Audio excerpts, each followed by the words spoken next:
Kicking off this list at number 20, Wonder Woman. There's a very good reason why Wonder Woman was such a big deal upon its release in May of 2017. Why, you ask? Well, first and foremost, this was the first ever live-action Wonder Woman movie, something that comic book fans like myself have been waiting decades for. Second is that the DCU was coming off some huge stinkers, with Batman v Superman and Suicide Squad serving to be huge disappointments. Wonder Woman broke the glass ceiling as it proved that female-led superhero movies could be successful. Director Patty Jenkins and Gal Gadot made such a perfect team, with Wonder Woman being presented as a complex, layered individual who is battling to bring an end to all war. It's such a thrilling blockbuster that has real heart and soul. There's just so many things to love about this movie. From Gal Gadot, who absolutely slayed it as Wonder Woman herself, the chemistry between her and Chris Pine is absolutely top-notch. And let's not forget about the infamous No Man's Land sequence, which was absolutely dazzling. I still get goosebumps every time I watch that scene. Now, the third act is a bit clunky, especially when it came to the typical one-note villain trope, especially when it came to the dodgy CGI battle. But I was willing to let it slide because 2/3 of this movie more than makes up for it. Despite having a few tiny weak points, Wonder Woman still remains one of the best and most important superhero movies of the last 10 years.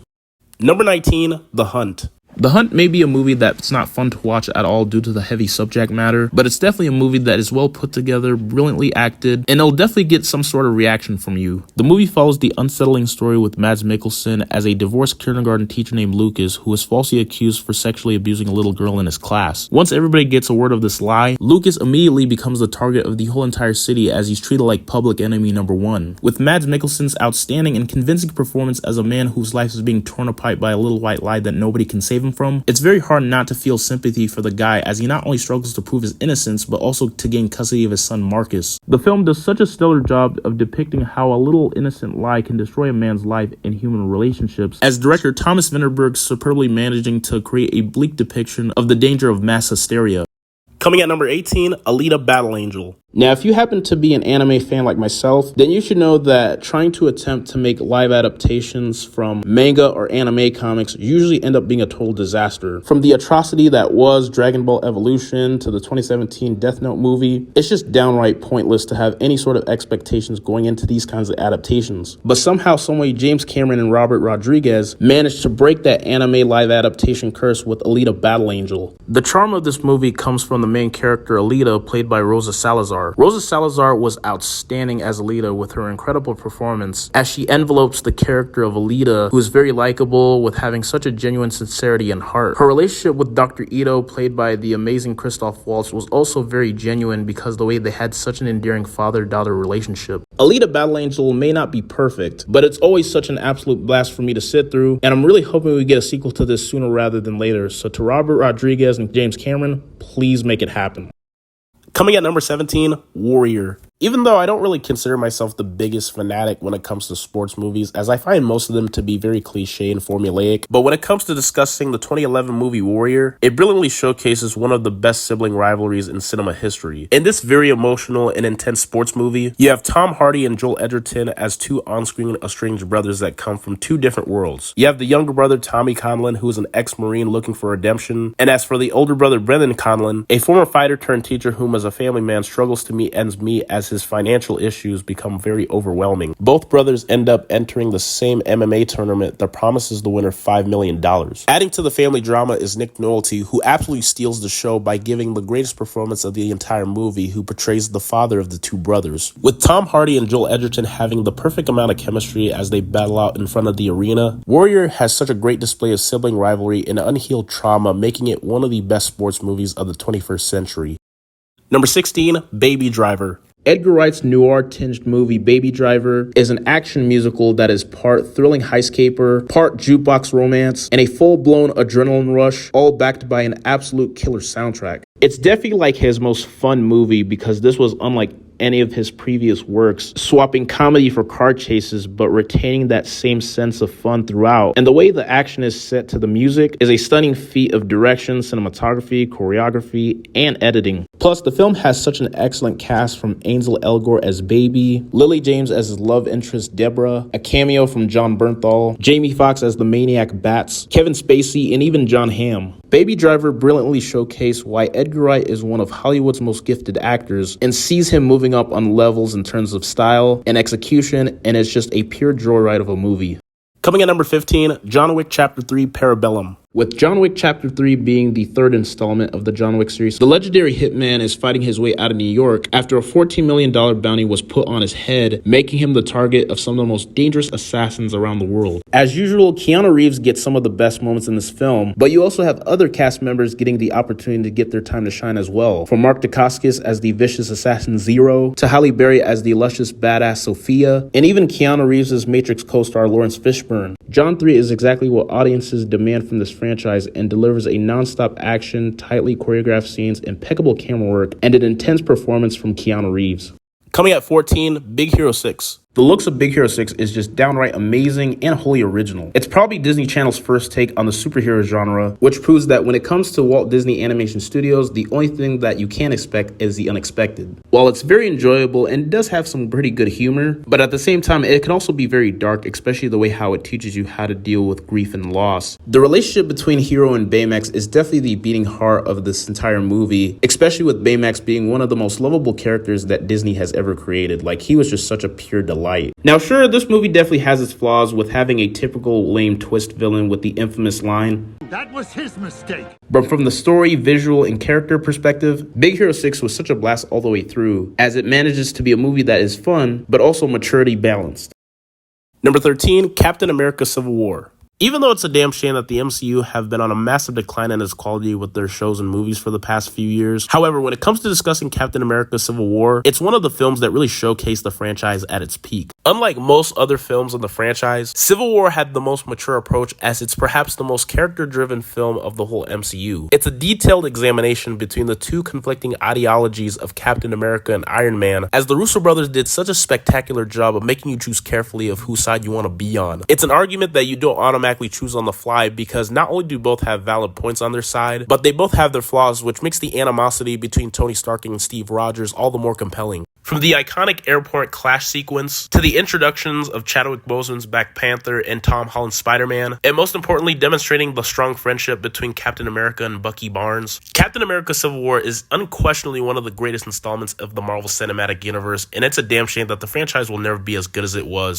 Coming at number 12, I have Jordan Peele's Get Out. Very few modern films have left such a lasting mark on the zeitgeist as Get Out. Simply put, Jordan Peele's debut project is a monolithic horror masterpiece that only seems to get better and better with every revisit. The movie is like an onion. It has so many layers upon layers of meaning and symbolism, as I always notice new things every time I watch it. It's as rich in textures as a great novel, and while most great horror films draw back to the curtain and shine a light on the darkest aspects of human nature, very few films do it as ingeniously as Get Out does. It's a near perfect piece of cinema that reaches heights few other horror films have ever reached, and it's definitely one of the finest films in the genre, not just of the 21st century, but also of all time. Coming at number 11, The Town. In his sophomore bid as a director, The Town solidified Ben Affleck as a filmmaker of real skill, as he swung for the fences by expertly crafting a crime thriller that was heavily inspired by Michael Mann's 1995 heist epic Heat. Between its sharp writing, superb visuals, lived-in setting, and a stellar cast including an Oscar-nominated performance from Jeremy Renner, this is one of the very few truly memorable heist flicks of the last decade or so, and the one that avoids the potential cliches with well-drawn characters. Where Gun Baby Gun was fully in debt to Ben Affleck's hometown of Boston statistically, The Town is Boston flourished as a character, and it is utilized as a historical backdrop to the film's characters and story. Not necessarily a bona fide classic, The Town will still remain a film that is easy to watch and satisfies the most fundamental elements of solid filmmaking to the fullest. Number 10, Train to Busan. With Train to Busan being one of the best zombie movies I ever came across, and also being one of my personal favorite foreign movies of all time, the film follows a group of passengers on a train in South Korea attempting to survive during a surprise zombie outbreak. In a subgenre as oversaturated as zombies, it's an admirable feat for a movie to bring something new to the table. At its core, Train to Busan is a movie all about people, but instead of feeding into the overused theme of humans being the real monster, it opts for a more balanced approach. The movie is filled with likable characters who are easy to root for as they square off not only just against the rapidly growing army of zombies, but also other selfish and greedy survivors, most notably the bastard himself, Young Suk. The film moves at a quick pace, features some of the great set pieces, superb acting, and it contains enough gore to satisfy horror fans, along with having such a gut-wrenching ending that will have you bawling to tears. Coming at number 9, The Irishman. Now, The Irishman was a film that people had been anticipating decades for. A film directed by Martin Scorsese that features the three acting gods, Robert De Niro, Al Pacino, and Joe Pesci. An epic crime drama bursting with phenomenal performances from De Niro, Pacino, and Pesci. It wouldn't have felt out of place if it was released back in the 90s. The movie follows a truck driver turned hitman, Frank Sheeran, who not only befriends the infamous union leader Jimmy Hoffa, but also a subtle crime boss, Russell Buffalino. Scorsese uses the film's 3.5-hour runtime to his advantage, telling a huge complex story that's unafraid to take its time, with it all building to a final hour that's emotionally brutal and harrowing. Each member of the iconic trio gives striking performances informed by their previous gangster roles, especially Joe Pesci, who was the highlight of the entire film. Now, yeah, there are a few tiny issues that prevents The Irishman from being a perfect movie, rather if it comes to the occasionally distracting de-aging effects. And the movie can feel a bit too long for most people, but like what I said, if you're a fan of Martin Scorsese's work like I am, I feel like that 3.5-hour runtime will definitely be worth your time, as it doesn't take away from how impressive and how profound the gangster epic is as a whole. At number 8, Dope. Now, I'm a huge fanatic of coming-of-age stories, and when it came to Dope, it's one of the few movies that I instantly loved on the first viewing. This movie, to me, is what you get when you combine The Goonies and Boys in the Hood in, like, one combination. It's a film that resonates with me a lot because of the way how I easily relate to the story and the character Malcolm, who's a 90s hip-hop geek who aspires to go to Harvard Law School. But after getting involved in bad situations with the wrong crowd, he has to do everything he can to stay true to himself while surviving the mean streets of Inglewood, California. Because like what Dr. J said on California Love, Inglewood always up to no good. Shameik Moore's breakthrough performance was just absolutely fantastic because how his character Malcolm came off to be so convincing as a character who was very sympathetic while also very compelling. Dope is a movie that I think is massively underrated, and it deserves way more love than it gets because it's a movie that delivers a message that it doesn't matter who you are or where you came from, you can make it anywhere you go as long as you apply yourself and work hard. Number 7, Mad Max Fury Road. After spending over 30 years in development hell, George Miller's post-apocalyptic epic finally made its way to audiences in 2015, and man oh man how surprisingly phenomenal it turned out to be. Not only is it a movie that managed to exceed expectations, but it also managed to completely surpass all of the previous Mad Max movies out of the water, especially when you have two fantastic lead protagonists led by Tom Hardy as Max Rokitansky and Charlize Theron's incredible performance as the heroine badass herself, Imperator Furiosa. Set across one lone continuous car chase, the movie is almost non-stop action with very little dialogue, but yet it still manages to convey a compelling story and portray its characters effectively. One of the most exhilarating action movies of the 21st century, Mad Max Fury Road is a thrilling exercise in action movie making and also a huge reminder of how not everything has to be CGI to work on the big screen. At number 6, Bradley Cooper's A Star is Born. Now, this is, without question, my absolute favorite romance movie of all time. It's such an endearing romance flick that looks at important issues like substance abuse and how fame can negatively affect a person. The chemistry between Lady Gaga and Bradley Cooper was absolutely phenomenal, as I really bought them as a believable couple because the way it felt organic, and they did such a superb job for making us feel like they would actually fall in love. Bradley Cooper really surprised me because I always saw him as the guy from the Hangover trilogy, but when it came to this movie, not only did he prove that he can be a fantastic director, but also a versatile actor as well. With overall great acting and even an outstanding soundtrack, A Star is Born was truly captivating and heartwarming with very believable emotions, and it definitely deserved all the accolades it got. Coming at number 5, David Ayer's Fury. Now, this is such a fantastic war movie that I feel like doesn't really quite get the love it deserves. While David Ayer has always been a director who's been a hit or miss for me, but when it came to Fury, it turned out to be a rousing success, proving itself right off the bat to be one of cinema's most compelling and powerful war movies of the 21st century. With a fantastic ensemble cast led by Brad Pitt, Shia LaBeouf, Jon Bernthal, Jason Isaacs, and Logan Lerman, not a single talent is wasted throughout the film's 2-hour runtime, which comes complete with endless engaging characters, frank depictions of battle life, and a deep dive into a powerful story about heroism and the trials of war. While Brad Pitt is the standout of the film as a brutal tank commander, but Logan Lerman for me definitely stole the show as a traumatized soldier and grounds its more powerful moments as it fully descends into the horrors of war. Visually striking, perfectly performed, and passionately directed, Fury is a must-watch for anyone after a solid slice of World War II drama.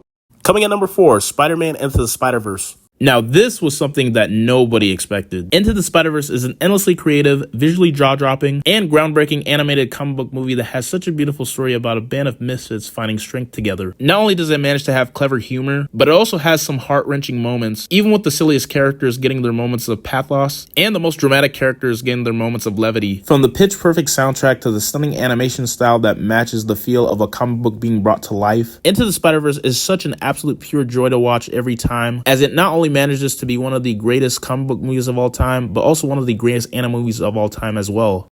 At number 3, I have American Honey. For well over a decade, A24 has become one of the most successful and celebrated film studios of the 21st century. One of A24's most successful areas of focus has been producing a handful of amazing coming-of-age movies from Lady Bird, mid-90s, Moonlight, and even The Florida Project. But my personal favorite has to be the 2016 movie American Honey, directed by Andrea Arnold. It's a film that I absolutely adore, and also one that I find to be criminally underrated. American Honey is a movie all about its characters. The story revolves around those who end up on the wrong end of the spectrum in capitalist society, with Sasha Lane as the character star, the main protagonist, an 18-year-old girl who escapes her abusive home life and goes on a journey looking for a place and purpose in the world. While there's no traditional plot, the search for self and community is more than enough to keep the audience glued to their screens throughout. Sasha Lane, Shia LaBeouf, and Riley Keough were all amazing in this movie, as they all deliver performances that feel so authentic, so real, and so personal. It's almost as if we were watching as a friend going through the trials and tribulations. Overall, American Honey is a movie that is narratively audacious, picaresque pageant of youth, and an exhilarating spectacle that deserves more attention.